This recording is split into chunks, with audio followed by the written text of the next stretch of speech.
Jubilee hills వాళ్ళు షేక్పేట వాళ్ళు ఇలా మీరు చేయవలసిన ఆలోచన ఒక్కటే, మీకు కారు కావాలన్నా బుల్డోజర్ కావాలన్నా ఏదో ఒకటి ఆలోచన చేసుకోండి. మీకు కారు కావాలంటే టీఆర్ఎస్ గెలవాలి, కేసీఆర్ గెలవాలి, గోపీనాథ్ భార్య మాగంటి సునీతమ్మ నిలబడ్డది, ఆమె గెలవాలి. ఇక మీ ఇంటికి బుల్డోజర్ రావాలి, హైడ్రా రావాలంటే మాత్రం పక్కా మీరేం చేయాలనో అది చేయండి. నేనేదో ఇది మిమ్మల్ని భయపెడతానికి చెప్తలేను, ఉన్న వాస్తవం చెప్తున్నా.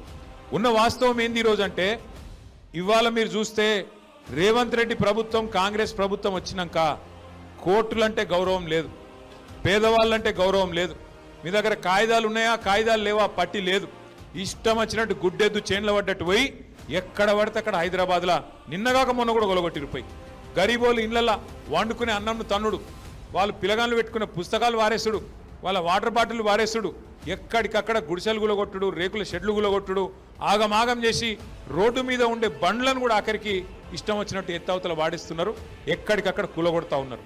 అందుకే నేను అంటున్నా, మీకు కారు కావన్నా బుల్డోజర్ కావన్నా ఆలోచించుకునే సమయం ఇవాళ జూబ్లీ హిల్స్ ప్రజలకు వచ్చింది.